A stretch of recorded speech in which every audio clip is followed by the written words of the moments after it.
I thank you very much. I hope you're going to like me as much when I'm finished as when I start, because those of you who know me and have heard me before know that I'm going to talk very directly to you. And I do that because I understand why people succeed and why people fail. I've spent my life, doing these kinds of things. I was a university professor for years in the field of psychology and sociology. I studied human emotions. I studied how the mind works and why people end up where they end up. I spent many years in the criminal justice system doing counseling with people whose lives were messed up. And so my life has been primarily about empowering people through what I call a wake-up call. So I'm going to talk to you about some things like cause and effect, how the mind functions, why people succeed, why people stay average, and why people fail. Would that be of value to you if we could share some ideas around that? Yes. Okay? As far as my involvement with ACN, I had a good business background. I had many years of experience when Artie and I went in to look at ACN, and I can tell you we probably had a lot more background than some of your friends who tell you it won't work. We went in and we put this company under the microscope. We were not going to get involved with a company that A, had the wrong people leading it. Because in my experience, if the people at the top are not right, sooner or later, it's a problem for everybody else who's involved. You know how difficult it is in business and in life to find stand-up people who mean what they say, have the passion for what they're doing, and share the wealth with the rest of us? Sometimes opportunities come and they pass people by. And the interesting thing is that everybody's hearing the same information. Why is it then that one person will grab the ring of possibility and create great success, and the person sitting right next to him doesn't do a thing with the opportunity? You see, first thing I want to share with you and teach you is that I'm one person up here as far as you see, but I want you to know that that's an illusion. See, I'm not here alone. Every teacher who ever taught me, every mentor I ever had, every book I've ever read, every research I've ever done is here with me. And all I am is the messenger of what I've been taught. And I'm sharing it with you, but here's what I know about us as human beings. It's you individually that will take the information that I give you, and you will process that information through many limitations. You see, if you put your hand in front of your face, you will see there's space between your fingers, but you'll see that the fingers can block your vision, yes or no? These are all what I call filters of the mind. Is your experience with your parents a filter for how you see the world? Yes. How about your religion? Yes. How about your education? Yes.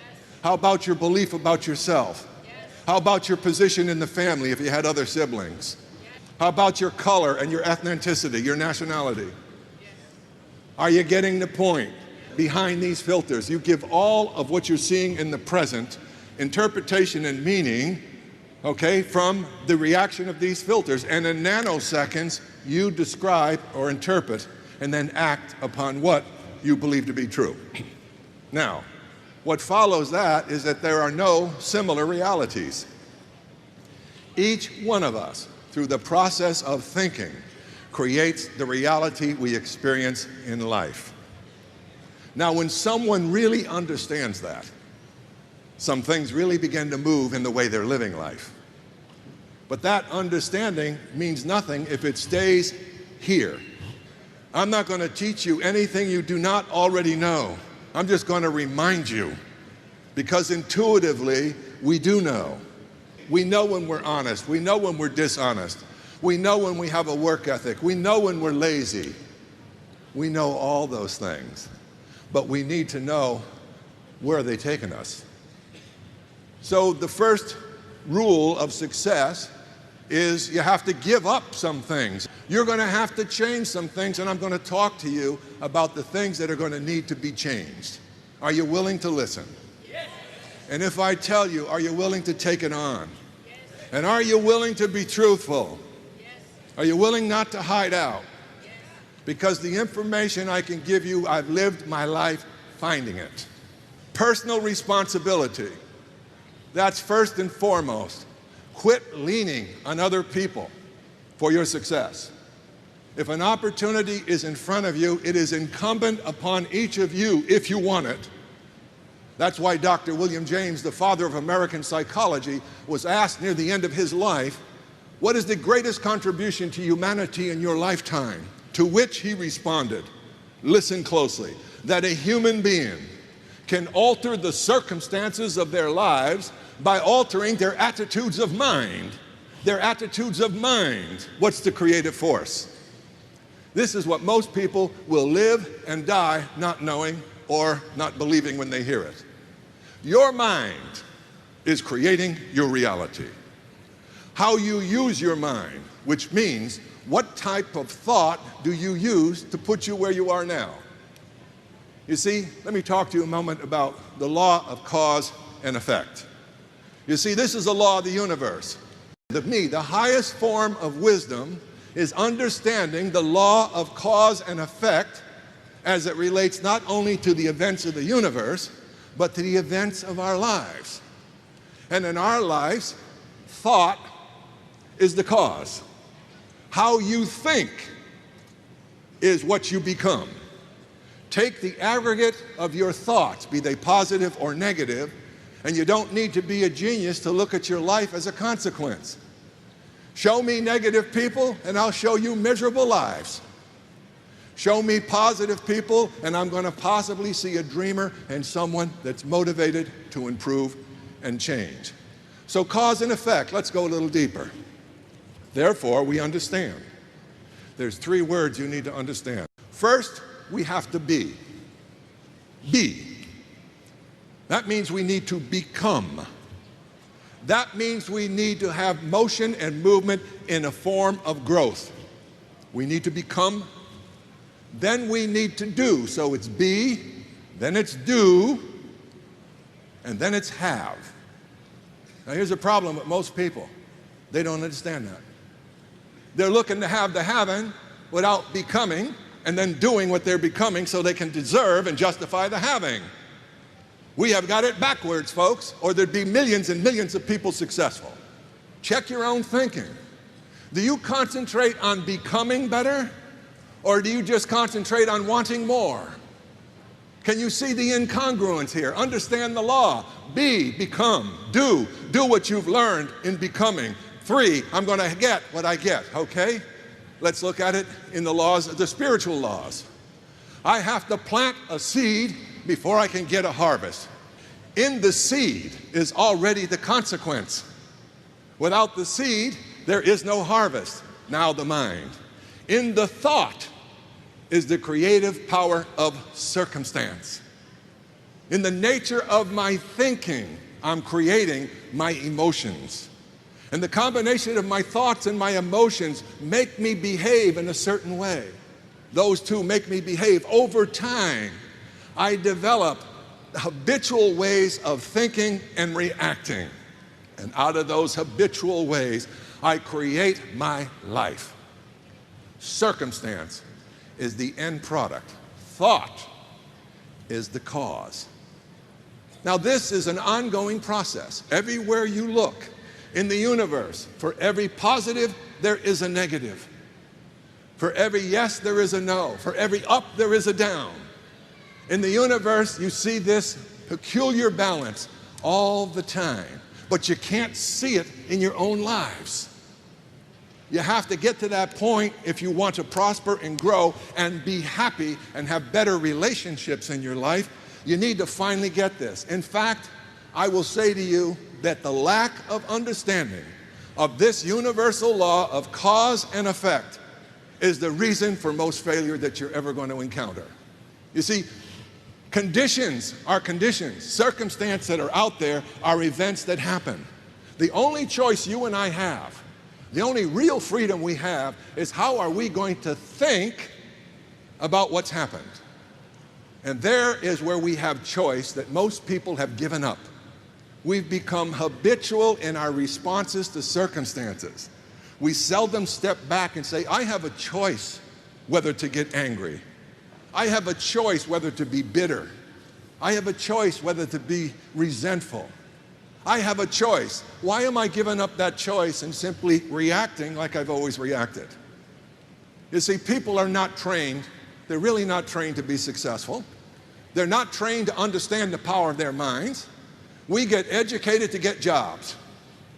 And what are jobs? Jobs take our ability to create and put them in a very, very narrow field, a vertical field called our profession. And everything we begin to interpret, the people we hang with, the people we go to dinner with, they all become in that circle for the most part. So what is our thinking limited to? What are the influences limited to? They're limited to the rather peculiar and exclusive surroundings that we get. Now, do people influence you? Do you think that we might be end products of a lot of that? What if the instruction, well-intentioned as it might have been, was wrong? Have you ever thought of that? Some of you in here had great talent, but maybe your sister or your brother that preceded you had a little more. And maybe your parents, when you were trying to become you, may have said, meaning well, please, your sister's the singer. And you stopped singing. What a shame. Did you have a choice? You didn't know back then you had a choice, but you do know today. Maybe back then you were reacting to everybody that's bigger than you when you were a little kid. Everybody that's older than you is sort of God to you. Uncles and aunts, when they speak when you're little kids, you can't wait to respond favorably, yes or no. What if they're giving you garbage?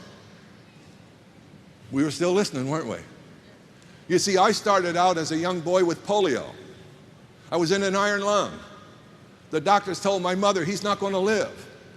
And then when I lived, the doctors told my mother he'll never walk again. Now either I made it or I got a twin brother that's standing in place for me. You see, when I started, I didn't have anything much going for me other than what I could muster up inside. And I learned some things about motivation, which I want to teach you. Every failure I know, without exception, waits to be motivated. Isn't that sick? If you're a person waiting to be pumped up to change your life, you better grab a moment of inspiration, internalize it, and get some fire in your belly, or it ain't going to happen, nothing's going to change. The only winner in the game is going to be the time on the clock. You're not going to win. Change is inevitable. Adjustment to change is inevitable. So I went on, and how many of you were laughed at when you were kids? Made fun of? Come on, let's own it. We've all had some of it, some more than others. Well, let me tell you something. How would you like to be my height, about this big around? I've compensated well. And you're going to school with braces on your legs, and kids are laughing at you, making fun of you. See, there's a choice there, isn't there? The choice is, I could have decided to become what they were telling me, or I could dig somehow inside and say, I'm not letting them define me. You know what? That's a choice you better make from this day forward. Because I'm going to tell you your number one enemy. We've all had the same enemy from day one. Your number one enemy is the eyes, the words, and opinions of others about you. It's been controlling you all your life. You never discover who you are. You never discover your own unique miracle, the power you really have to shape your life. But you're going to have to change your thinking to do it. If your life isn't working, edit your thoughts. You had thoughts of unworkability. You were asking for things you didn't deserve. You were justifying things that were lies. You were making excuses that weren't true. You were blaming people that you shouldn't have been blaming. And that's our human condition. But getting away from it and getting out of it is possible. But we need to know what we're in and tell the truth about it. Two things. Two things you're going to have to give up if you want to really prosper, have a happy and successful life. Excuses and blame. So I'm going to give you a remedy. This remedy will work 100% of the time if you'll do it. Forgive anybody and everybody who ever did anything to you that was harmful to you, with no need for justification or kind response for the forgiveness. And here's why. You can't give that gift away until you forgive yourself for all of your mistakes and say, my slate is clean, I've got today, today is my life, what do I plan to do with it from this moment forward? That's the deal of life. We all have had mess-ups. And then we're going to make a decision and a choice. We're going to turn left or we're going to turn right. And in that one choice can be a new destiny.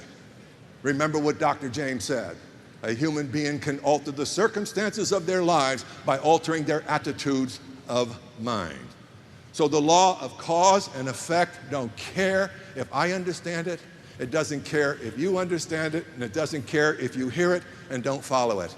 It runs the game, and wisdom, to me, the highest form of wisdom is understanding how that works. In my thought, I'm creating emotion. The emotions, I create behavior. Those three become my habits. My habits over time build a life that I have called now. It is your mind and your thoughts that are creating your personal, unique reality. That's why when we started, I said, no two people can hear me precisely the same, because you are going to filter me through those things I told you we can filter. So what if we can change the filters? Because that's the only chance we have, isn't it? Well, how do we change a filter when we feel someone else did it to us? We quit blaming and we forgive them. You know, people get married and people don't stay together. People get divorced. I got a question for you. Whoever made up the rule that because someone loves me once, they're going to love me forever? Who made up that rule? So my life and your life is about adjusting to the realities and consequences of what goes on. That is the only freedom you have. Two men sat behind prison bars. One saw mud and the other saw stars. Same condition, totally different interpretation, totally different experience of the same thing. So once you figure that out and you take personal responsibility, we have to understand this next rule that ties right in and is an integral part of cause and effect. I have to give before I can receive. Now here, be, do, then have. I have to give before I can receive. So you're in a business like this. You want to be successful? You better do a lot of giving before you can expect to do any receiving. Because in your hands is the life and dreams of other people that decided to sign up with you. How are you going to be with them? Seeing how many people they bring to the meetings while you bring none? Look at your downline report and see who's working while you stopped? That's a lack of integrity, isn't it? So you have to be, do, then have. Then the law says, I must give before I can receive. Well, what if you're not a person who gives? What if you're going through life with two catcher's mitts on, waiting for all the things you can get for the least amount of effort? Starts with your job. How many people you think walk into the companies they work for in the morning and walk in going, whoo, I just can't wait to get here to get started to earn my pay? As opposed to, oh man, it's time to get started. 4:30 comes, we should have neck braces on if quit time is 5. Why? 4:30, here's what we do. The clock's on the wall, you go, oh man, clock isn't even moving. Got another half an hour in this place. Comes Friday, what do? We finally have a little uplift in spirit. Do you ever analyze why? We can't wait to get away from this place we can't stand. There's no dream there. There's survival, and you know it. I'm not making it right or wrong. I'm just saying if you want a different life and you have a chance, turn off the TV set and grab a hold of this thing and let it give you a chance to change your life so 2 or 3 years from now, you can have choice. Well, you can't play with this thing and get it. Is that fair enough and truthful enough? You see, this is an opportunity for real people who want to do real things for their families and their friends. It is not an opportunity for a lazy person that's not going to change. It just isn't. And let me tell you something else. There's no opportunity that is like that is worth anything. See, the problem with an opportunity, analyze this. You know what the problem is? All of them, if they're real, are dressed in work clothes. You know, they got overalls on and boots, and they're going to have to go through a lot. So I'm going to help you go through what you're going to go through. But the first thing is, and this is one of the reasons why 95% of the people are good people, but they end their lives with not much money, get into their old age and they're surviving. They don't have the things they dreamt about, okay? And here's the number one reason after you get cause and effect, here it is. They don't know what they want. Does that sound strange to you?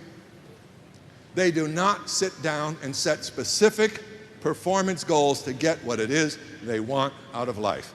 Now think about this. Understanding now that thought is the creative power, thought will garner your power, thought will direct your action, thought will maintain and stimulate your personal motivation, but you don't know what you're after.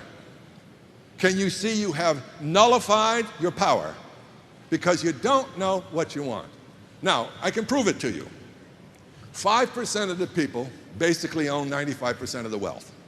Have you ever asked why, honestly? Have you ever studied them? Have you ever noticed they look different? They appear different? Their aura is different? Their gaze is different? Their whole being is saying something different than yours. Now, and conversely, look at people who are struggling, look at people who aren't getting where they want to go, and use the same observation. See what their attitudes are. See what comes out of their mouth. See whether it's positive, negative, uplifting, or draining to be around them. And then you look at their life. What do you see? I'll tell you what you're seeing. You're seeing the consequence of their thoughts, their emotions, and their attitudes. That's what you're seeing. And what are you seeing in a successful person? You're seeing the opposite of what you're seeing in the people who are just struggling. And what you're going to see is all of what I'm talking about. Their attitudes are different, how they see things are different, their work ethic is different, the people who are winning have goals because they understand the dynamic of how the mind works. Without a target, it wanders. See, now that you understand the law of cause and effect, now that you understand you're going to have to do some things different, and most of what you're going to have to do different is to give up things that are in your way. A bad work ethic, bad attitudes, negative attitudes, blaming other people. You see all the things we got to go, get them out of the way? Why? We want pure, raw, unadulterated energy coming out that funnel. And when you do, I'm going to tell you, you are going to encounter what I call magic. And only those people who have done it understand what I'm going to say to you now. Once you know clearly, unequivocally, without a doubt, what it is you want, follow this. What you want is out there waiting and beckoning you forward. And here's how it's going to show up. Once you know, your perceptions narrow, your interest narrow, your skills of observation broaden because they're now focused. And what you begin to see is the book you should be reading, the tape you should be listening to, the next person you should be talking to. And the more you do it, the more you begin to understand the power of focus, the power of directing your mind towards specific goals. What will you do then? You're willing to become. You want to become more because it is a compelling magnet now that you know what you want. And it's the only thing that will draw you through the dry seasons of labor, the doubts we all have from time to time, the disappointments we encounter in any journey worthwhile. Remember, for every positive, there's a negative. For every defeat, there's a victory. For every obstacle, there's a solution. Are you getting it? And only those people who are able to see the impossibility and still go are the ones who end up being successful. Time is your one asset to create the new life. Get together with who you're with. Decide, why would I want to do this and what do I want 2 and 3 years from now? What's my vision of what's possible? Because I can tell you this company has vision. It has things it sees coming. It believes it's coming or they wouldn't be putting millions of dollars into our infrastructure to make it possible for us. But the visionary will take the future and make it alive in the present. All others will keep back and wait, and when no obstacles in the way, I'll begin. You won't. The ones who win are the ones who have vision to see and are willing to take the steps before the finish line so that they get to the finish line. Some of you know precisely the process. If everything were smooth and easy and perfect, we wouldn't even need to be on the planet. There'd be no need for us to be here. We have problems to solve them. We have yeses for nos.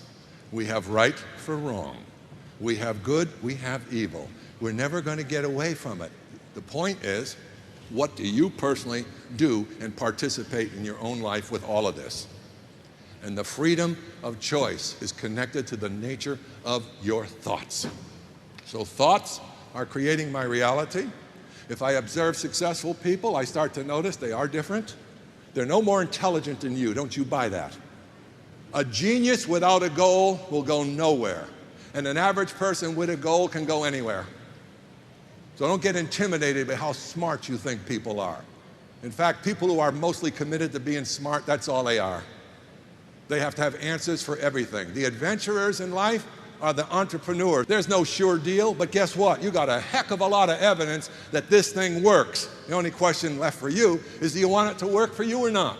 What you need to recognize is that you need to change so that this is a possibility for you. You are going to get the best training. You are going to get some wonderful people interested in you. And you want to know what? Go find it out there. Take a look at your life right now. Who's cheering for you?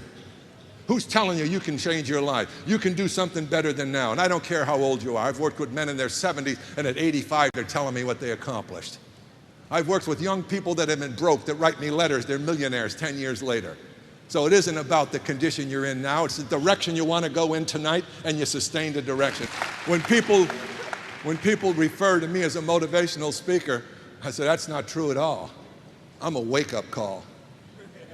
I don't want to motivate anybody. I want to educate you as to what the realities are of winning and losing. That's integrity.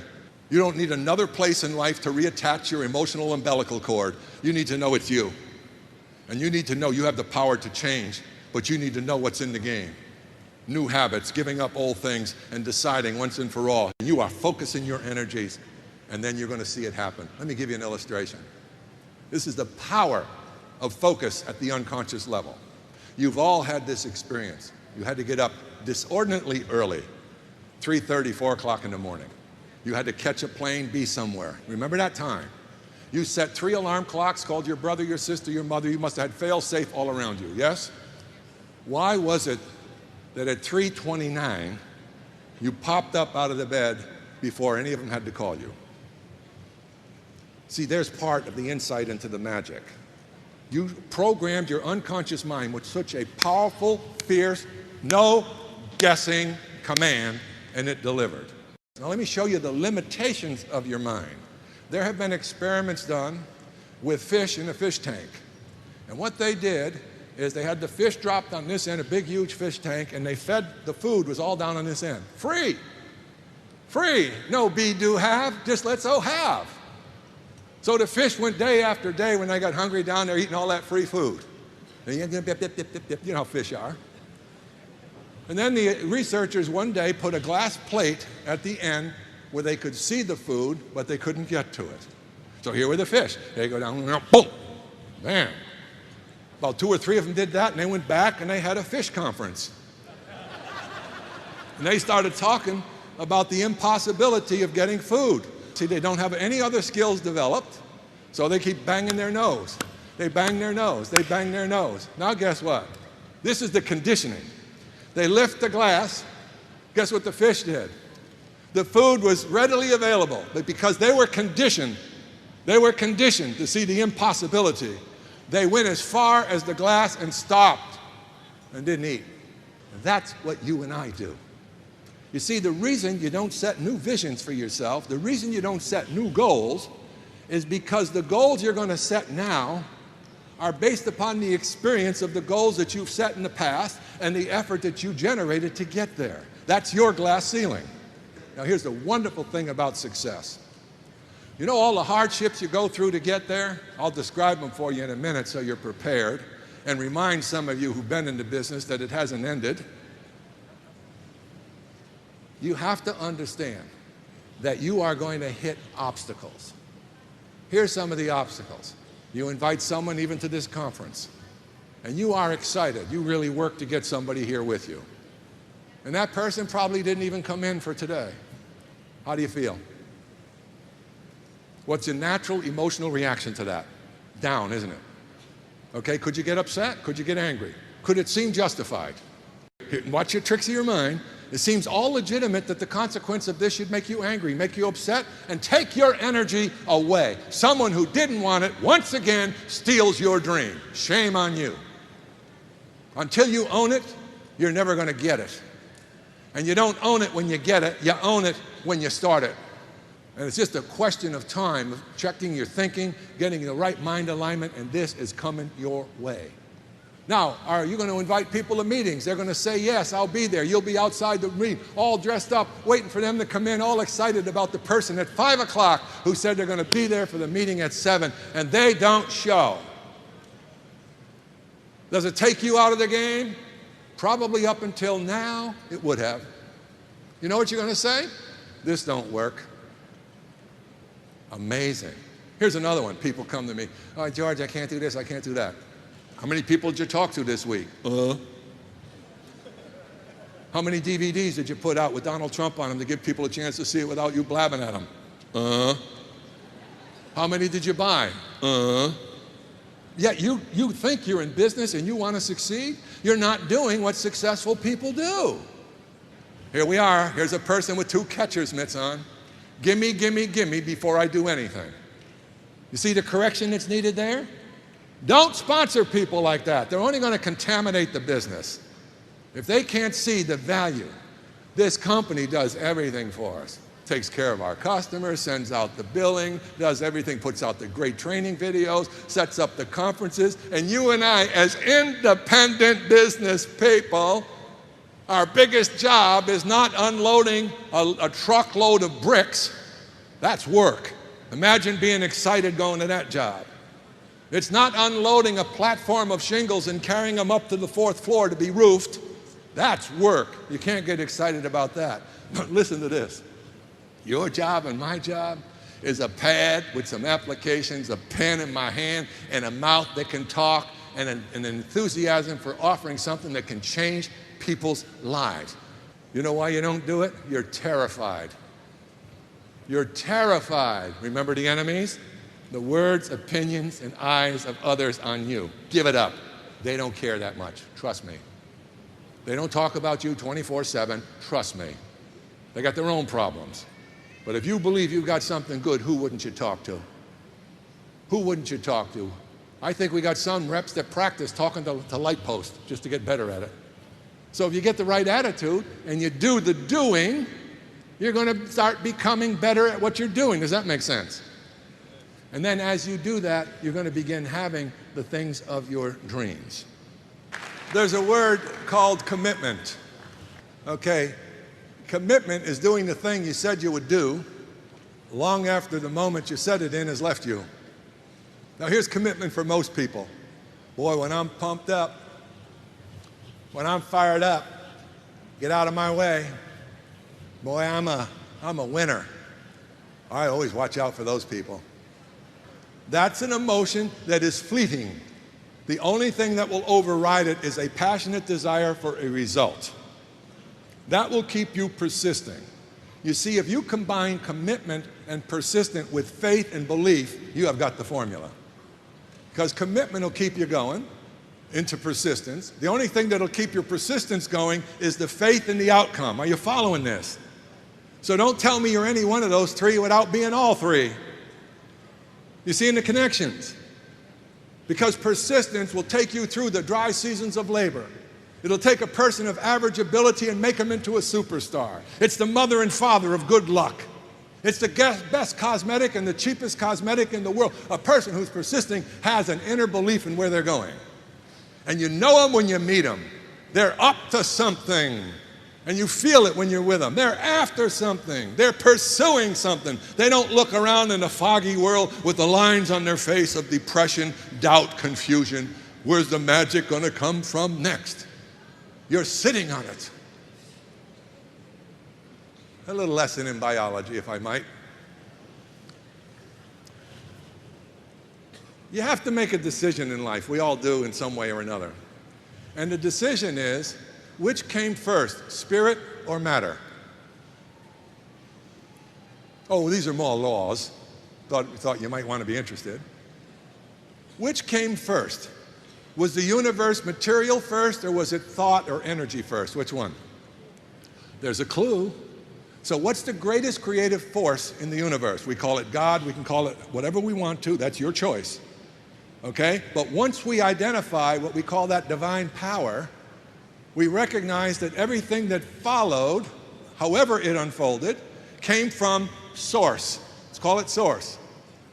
Now, source, difficult concept because who starts source? So then we get into the domain of a third-dimensional mind trying to understand fourth and fifth-dimensional realities.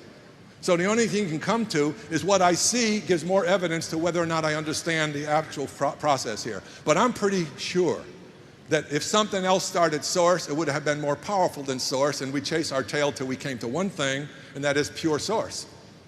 Whoa, wait a minute. Now, who am I? There can be nothing in the universe that is not in some way connected to source. Now, I'm a human being. I need to decide, who am I? Am I a physical body? Or am I a spirit being at the core of my essence, running around in a physical body for a linear period of time called life? What if that's the conclusion I come to, and I hold it in that possibility? Then where is eternity? Since you can't break that continuum, you're just going to change clothes. If you believe in eternity, I got news for you. You're in it now. And whatever's after this is just more of it, maybe in a different form. Wow. Isn't that something?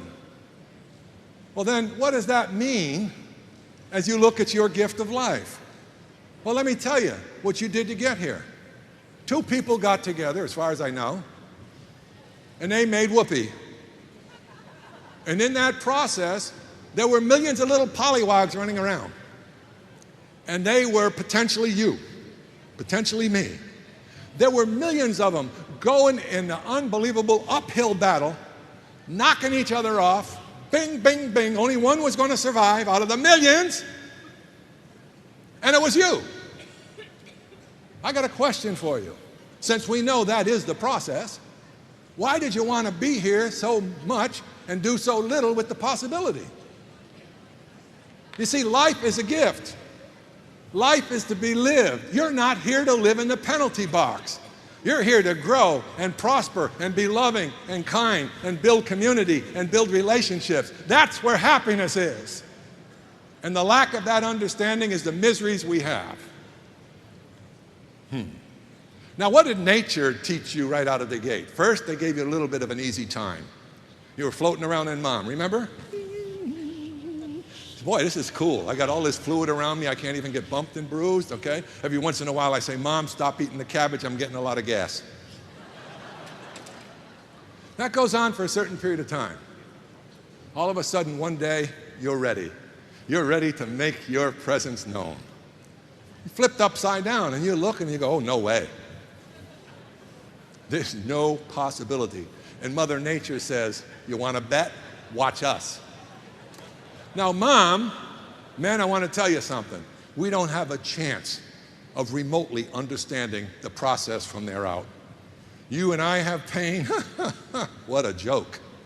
Now, I believe the reason why mothers can love so deeply their children is because in that experience of pain was created the vase for the largeness of their love. So again, I see the universe, the plus, the minus, the yin, the yang, the positive, the negative. But then you finally arrive. You finally arrive. You know what happened? You didn't like the journey. They were squeezing you.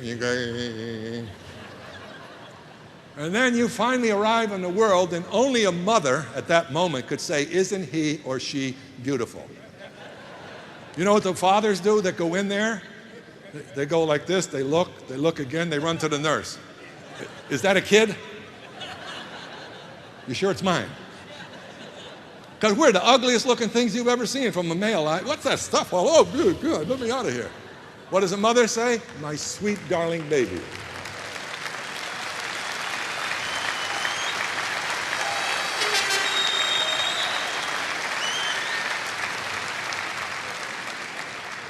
So here we are. We even chose. We can hold it this way. Why did I choose to be here since I could never possibly be disconnected to source? It's impossible. There's no separation. There's just isness. We're all in the game. Nothing can exist without it since it's the creative force of the universe. So boy, I'm going to tell you something. I'm going to respect the miracle. I'm going to really respect it. I'm going to love life from this day forward. I want you, when you leave here, I want you to dance like no one can see you. And I want you to sing like no one can hear you. And I want you to love like you've never been hurt. God bless you.